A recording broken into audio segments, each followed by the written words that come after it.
Salut et bienvenue dans cette nouvelle vidéo. Première vidéo en direct du Cambodge. Donc pour une fois on change vraiment de décor, on change de pays complètement. Je suis content de te retrouver aujourd'hui. Alors ce que tu vois derrière, c'est le monument d'indépendance pour fêter le jour de l'indépendance au Cambodge.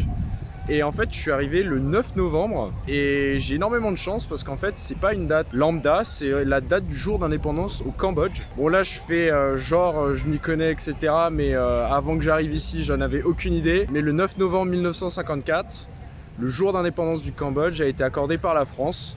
Parce qu'avant le Cambodge faisait partie de l'Indochine française. En gros l'Indochine française c'était le Cambodge, le Laos, une partie du Vietnam, de la Thaïlande aussi je crois, je suis pas sûr, je m'avance peut-être un peu trop. Et en 1954 c'est non seulement le jour d'indépendance du Cambodge et du Laos. Du coup pendant ces quelques jours, à partir du 9 novembre, pour les Cambodgiens c'est férié.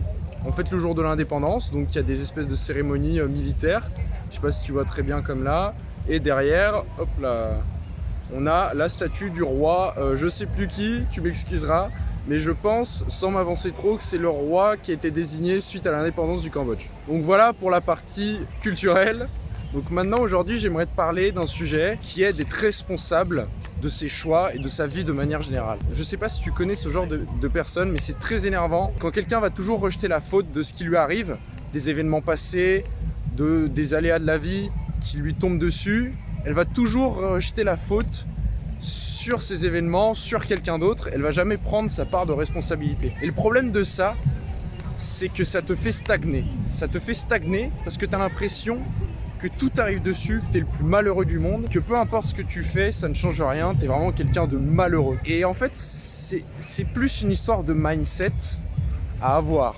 C'est que oui, tu n'as pas le contrôle sur tout ce qui t'arrive dans ta vie, sur les événements un peu aléatoires qui te tombent dessus finalement, mais tu as totalement le contrôle sur la réaction que tu vas avoir par rapport à ça. Je change de bras parce que comme ça tu verras plus le monument, c'est quand même plus sympa. Et juste ce petit switch de mindset est extrêmement important. Parce que peu importe ce qui t'arrive dans ta vie, si toi-même tu prends tes responsabilités, si tu dis ok, j'y peux rien, il s'est passé ça, mais je choisis maintenant le comportement que j'aurai en réaction à ça. Et ça change énormément de choses. Pour te prendre un exemple un peu plus personnel, j'ai eu un accident au Mexique. Je te raconterai sûrement l'histoire dans une autre vidéo, mais là actuellement ça prendrait trop de temps. Mais j'ai eu un accident au Mexique, j'ai été opéré. J'ai eu 2 tendons sectionnés. Ça a été une période extrêmement difficile psychologiquement. Et pourtant, je te dirais toujours que le Mexique ça a été une expérience incroyable pour moi et que je regretterai pas le moins du monde. Et même si j'avais su que cet incident se serait passé, j'y serais quand même allé. Et pourquoi j'y serais quand même allé? Parce qu'en dépit de cet événement grave qui m'est arrivé, ça m'a permis de rencontrer une personne. Et cette personne m'a profondément changé et ça a été une rencontre vraiment marquante pour moi. Et j'en serais pas là aujourd'hui si j'avais pas rencontré cette personne, ou du moins si j'avais pas eu des liens plus profonds avec cette personne.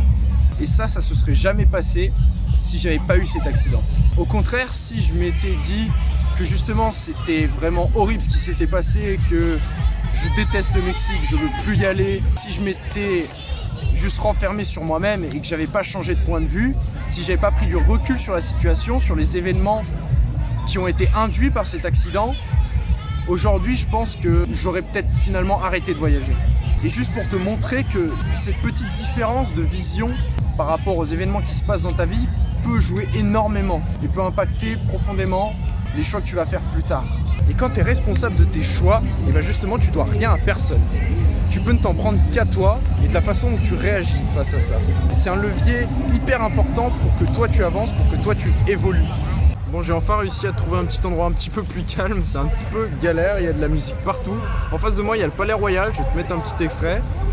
Oui, du coup je disais, c'est en étant responsable de tes propres choix que ça va te permettre de prendre du recul, de réfléchir à qu'est-ce que tu aurais pu faire de mieux, même si au premier abord c'est peut-être pas forcément un événement qui se passe par ta faute. Tu peux réfléchir à comment tu vas réagir face à ça, qu'est-ce que tu aurais pu faire de mieux. Et je vais peut-être être franc, je vais peut-être être trop direct avec toi avec ce que je vais dire maintenant, mais il y a de grandes chances que si aujourd'hui tu te sens mal dans ta vie, c'est uniquement de ta faute. Et pourquoi? Parce que tu es le seul responsable justement des choix que tu vas faire, ou justement des choix que tu ne vas pas faire. Et si aujourd'hui par exemple tu as un boulot qui ne te plaît pas, tu es le seul responsable pour ne pas en changer. Qu'est-ce qui t'empêche de te former à côté pour faire autre chose? Qu'est-ce qui t'empêche, même si tu es salarié, de commencer un projet perso, un projet entrepreneurial peut-être, à côté. Tous ces choix, tu en es responsable.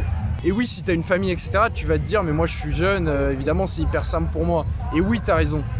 Mais j'ai déjà vu plein de gens commencer un projet à côté alors qu'ils ont une famille, des enfants et des personnes qui sont beaucoup plus occupées que moi finalement, qui ont beaucoup plus de marge de manœuvre, mais qui l'ont fait parce que c'est une question de volonté, c'est une question de choix et de responsabilité. Parce qu'aujourd'hui on vit dans une époque où ça n'a jamais été aussi facile de se former, d'accéder à l'information, alors tu ne pourras pas forcément avoir toutes les bonnes informations en consommant que du contenu gratuit, mais tu peux déjà avoir des bases énormes qui sont largement suffisantes pour essayer d'entreprendre autre chose à côté. Aujourd'hui, si tu as envie de voyager et par exemple tu ne sais pas parler anglais, qu'est-ce qui t'empêche de consacrer 20 minutes par jour à apprendre l'anglais justement pour réaliser ton rêve? Il n'y a absolument rien qui t'en empêche. Et peu importe que tu sois étudiant, père de famille, etc.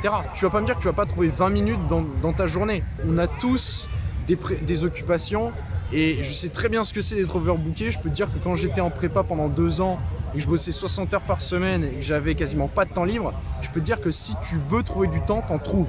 Donc l'excuse de ne pas avoir le temps ou d'avoir beaucoup trop d'autres préoccupations à côté, c'est une fausse excuse. C'est juste une question de volonté et de gestion du temps finalement. Pareil, si aujourd'hui tu as envie de lancer ton projet, tu as envie de lancer un business, qu'est-ce qui t'empêche de acheter un bouquin et prendre 20 minutes pour le lire tous les soirs avant de te coucher, ou alors écouter un podcast pendant 20 minutes sur l'entrepreneuriat, sur le marketing ou n'importe quelle autre compétence qui est fondamentale justement pour monter un business.